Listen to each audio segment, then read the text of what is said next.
Yield obligasi 20 tahun Jepang baru saja menembus rekor 27 tahun. Angka 2,891%, level tertinggi yang pernah tercatat di abad ini. Dan bersamaan dengan itu, yield obligasi 10 tahun Jepang melesat menuju 1,84%. Titik kritis yang selama bertahun-tahun dikunci oleh Bank of Japan agar tidak tersentuh. Ini bukan sekedar angka yang melonjak. Ini adalah sinyal bahwa salah satu eksperimen keuangan yang paling radikal dalam sejarah modern mulai retak. Kenaikan yield Jepang ini seperti menarik rem darurat pada kereta likuiditas global. Pasar saham terguncang, obligasi goyah, bahkan kripto ikut terkena shockwave-nya. Dan tentu saja, semua ini bukan kebetulan. Karena untuk memahami kenapa semua ini bisa terjadi dan kenapa dunia ikut panik, kita harus mundur jauh ke belakang. Ke masa ketika Jepang adalah mesin pertumbuhan ekonomi tercepat di dunia. Ke masa ketika sebuah bubble raksasa pecah. Dan ketika Jepang mulai bereksperimen ekonomi 30 tahun, yang akhirnya juga pecah hari ini.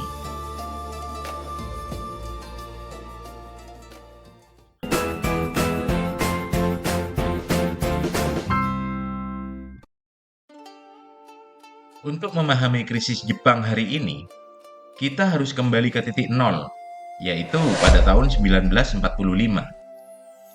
Jepang yang kita kenal sekarang pernah hancur total.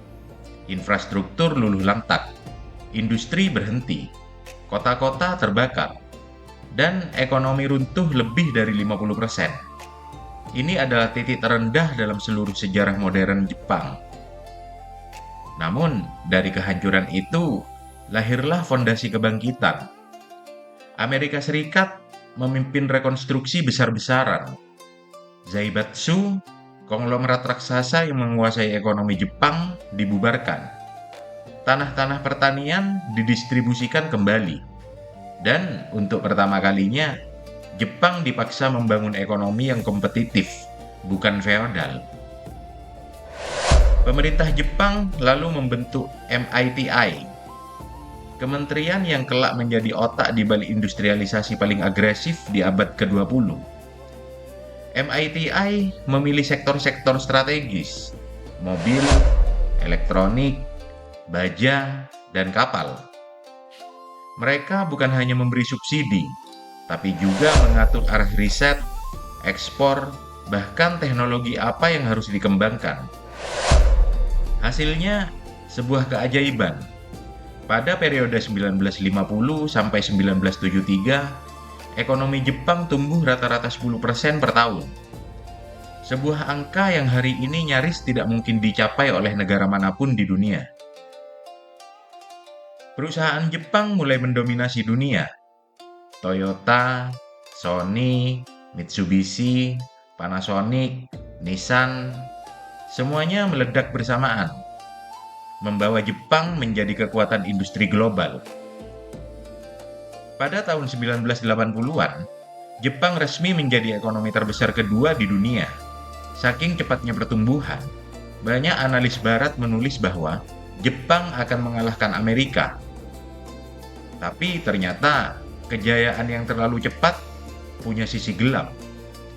Di balik pertumbuhan yang spektakuler itu, Jepang sedang membangun sesuatu yang jauh lebih berbahaya dari yang mereka sadari.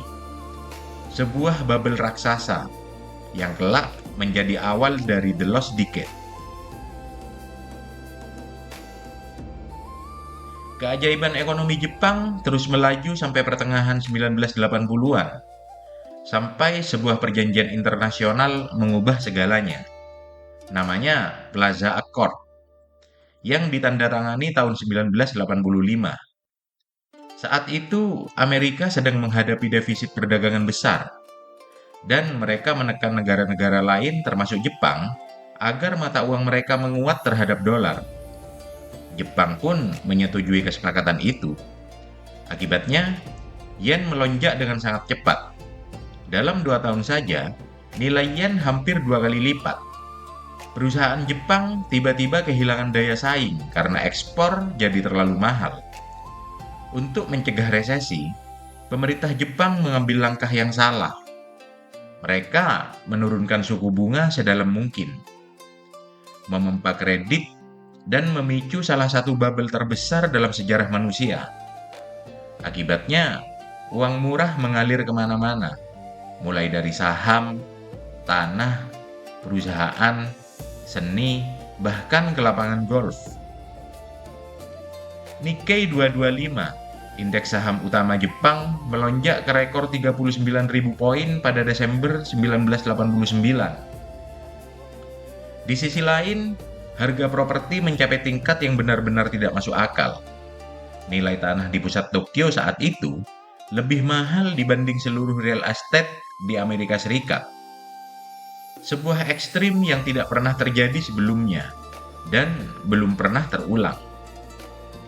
Namun, semua bubble punya akhir. Pada tahun 1991, semuanya pecah. Saham ambruk, properti runtuh, harga-harga jatuh lebih dari 70%. Dan lebih parah lagi, bank-bank yang sebelumnya agresif memberi pinjaman, kini duduk di atas gunung kredit macet. Beberapa lembaga keuangan besar kolaps atau harus diselamatkan. Sebut saja Hokkaido Takushoku Bank, bangkrut total pada 1997. Kemudian Long Term Credit Bank of Japan dinasionalisasikan tahun 1998. Lalu ada Nippon Credit Bank, juga dinasionalisasi. Ditambah ratusan perusahaan pembiayaan kecil dan lembaga kredit yang runtuh satu persatu. Hasilnya, Jepang memasuki era kelam yang dikenal sebagai The Lost Decade. Ekonomi Jepang stagnan, investasi mandek, konsumsi turun, perusahaan tidak berani meminjam, bank tidak berani menyalurkan kredit. Lalu muncullah istilah zombie banks, yaitu bank yang sebenarnya sudah bangkrut, tapi tetap hidup karena disokong oleh pemerintah. Satu dekade penuh, Jepang seperti berhenti bergerak. Dan untuk pertama kalinya dalam sejarah sebuah negara maju, Jepang terjebak dalam deflasi panjang yang seolah tidak bisa disembuhkan. Tapi pemerintah Jepang tidak tinggal diam. Untuk menyelamatkan ekonomi, Jepang mencoba sesuatu yang belum pernah dilakukan negara besar manapun. Ketika The Lost Decade menghantam Jepang, ekonomi tersedak. Bank tak mau menyalurkan kredit, perusahaan tak mau meminjam, dan harga-harga terus turun. Jepang masuk ke dalam siklus deflasi yang membandel. Dan dari sinilah dimulai eksperimen ekonomi paling radikal dalam sejarah negara maju. Tahun 1999, Bank of Japan mengambil langkah ekstrim. Mereka menerapkan ZIRP, Zero Interest Rate Policy atau suku bunga 0%. Tujuannya sederhana, memaksa uang bergerak. Kalau meminjam jadi sangat murah, bank diharapkan mengalirkan kredit. Bisnis diharapkan berani berekspansi, dan inflasi diharapkan muncul kembali. Tetapi Jepang menemukan sesuatu yang tidak pernah dibayangkan ekonom manapun. Bahkan bunga 0% pun tidak cukup. Warga tetap tidak mau belanja. Perusahaan tetap tidak mau ambil risiko. Bank masih tetap takut menyalurkan kredit. Hasilnya, ZIRP gagal menghidupkan kembali mesin ekonomi Jepang. Lalu pada tahun 2016, Jepang melangkah lebih jauh lagi dari negara manapun di dunia. Mereka masuk ke era NIRP, Negative Interest Rate Policy, atau suku bunga negatif. Ini artinya, bank-bank yang menyimpan dana di Bank of Japan justru dikenakan denda. Tujuannya jelas, untuk mendorong uang keluar, untuk memaksa bank meminjamkan uang, untuk memaksa ekonomi bergerak. Namun, lagi-lagi, hasilnya tidak seperti yang diharapkan. Masyarakat Jepang begitu averse terhadap risiko. sehingga bahkan suku bunga negatif pun tidak menggerakkan perilaku mereka. Hasilnya, NIRP juga gagal. Bank of Japan akhirnya mengambil langkah paling besar, membeli hampir 50% dari seluruh obligasi pemerintah Jepang. BOJ mencetak uang dalam jumlah luar biasa besar, menyerap seluruh utang, dan pada dasarnya menjadi pasar obligasi itu sendiri. Dan ketika yield dalam negeri jatuh mendekati nol, institusi Jepang kehabisan tempat untuk mencari keuntungan. Mereka pun melirik ke luar negeri. Mulailah arus modal raksasa keluar dari Jepang.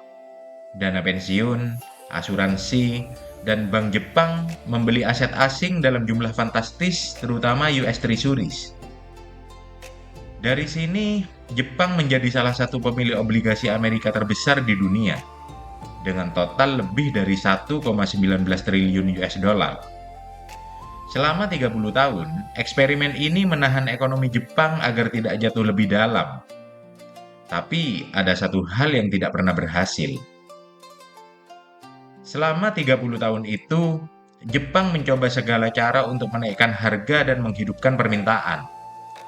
Tapi negara ini menghadapi musuh yang berbeda dari negara lain. Deflasi yang membandel. Penyakit yang seolah tidak bisa sembuh. Bagaimana bisa begitu? Penyebabnya antara lain, pertama, Jepang adalah salah satu negara dengan populasi paling tua di dunia. Median usia penduduknya 49 tahun. Ketika masyarakat menua, konsumsi melemah. Orang tua cenderung menabung, bukan belanja. Ini membuat permintaan barang tetap rendah. Kedua, trauma sejarah. Setelah bubble hancur pada tahun 1991, sebuah budaya baru lahir, kultur hemat. Besarnya kerugian di era bubble membuat seluruh generasi Jepang sangat berhati-hati. Mereka menghindari utang, menghindari risiko, menghindari konsumsi berlebihan. Sikap yang konservatif ini membuat permintaan domestik sulit pulih. Ketiga, upah stagnan selama puluhan tahun. Jika gaji tidak naik, masyarakat tidak bisa meningkatkan belanja. Sehebat apapun stimulus pemerintah, ketika upah tidak bertambah, konsumsi pun tidak bergerak. Keempat, perusahaan Jepang sangat efisien, bahkan terlalu efisien. Mereka terus menekan biaya, meningkatkan produktivitas, menjaga kualitas. Efek sampingnya, harga-harga sulit naik. Inflasi yang ingin dicapai pemerintah justru tertahan oleh efisiensi korporasi. Kelima, teknologi murah. Otomatisasi, robotik, dan digitalisasi membuat biaya produksi turun. Barang makin murah, margin makin tipis, harga-harga makin sulit naik. Dan keenam, yen yang sangat kuat selama 2 dekade berturut-turut. Ketika yen kuat, impor menjadi murah, dari energi, bahan baku, sampai pangan. Harga barang di Jepang pun ikut rendah. Ini membuat inflasi sulit muncul, meskipun Bank of Japan sudah mencetak uang besar-besaran. Inilah kombinasi unik yang tidak dimiliki negara lain. Dan selama semua faktor ini berjalan secara bersamaan, Jepang terperangkap dalam deflasi.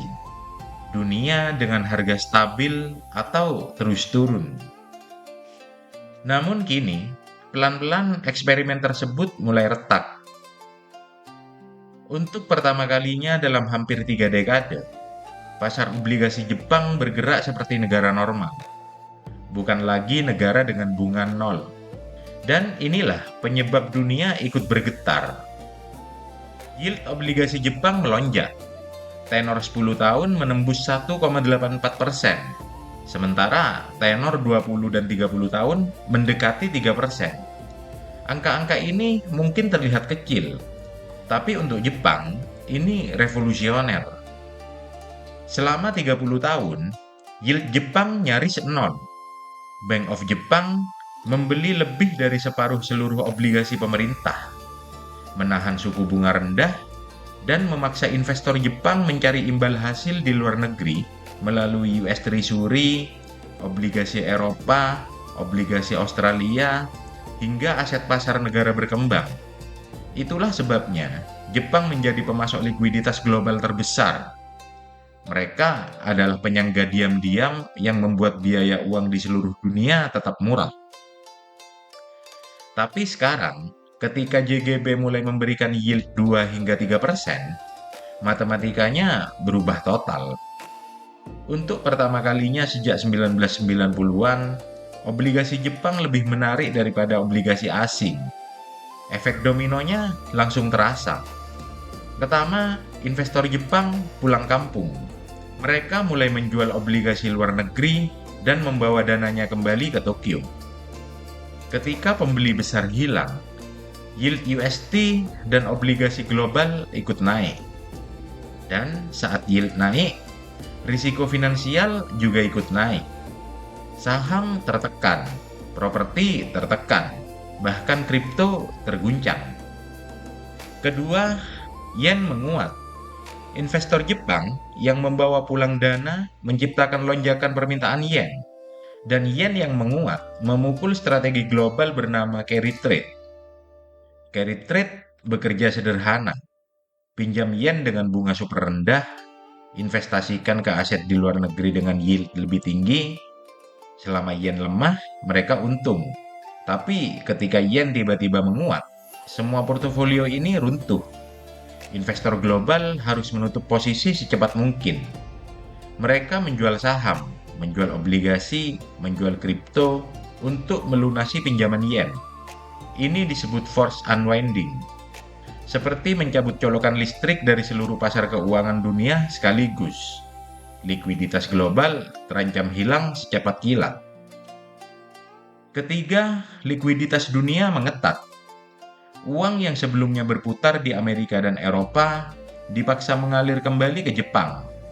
Dan karena BOJ tidak lagi menahan yield seperti dulu, maka setiap kenaikan kecil di pasar Jepang menghasilkan getaran besar di seluruh dunia. Jadi, ketika yield JGB melonjak melewati 1,8% hingga mendekati 3%, pasar global mulai gemetar. Jadi, era uang gratisan selama 30 tahun telah berakhir. Kalau kamu lihat angka utang Jepang, 255% dari GDP, itu terlihat seperti angka dari negara yang siap ambruk. Tapi kenyataannya, Jepang sudah 30 tahun hidup dengan angka ini dan tidak bangkrut. Kenapa bisa begitu? Pertama, sekitar 90% utang Jepang berasal dari rakyatnya sendiri. Bukan dari IMF, bukan dari bank asing, bukan dari investor global.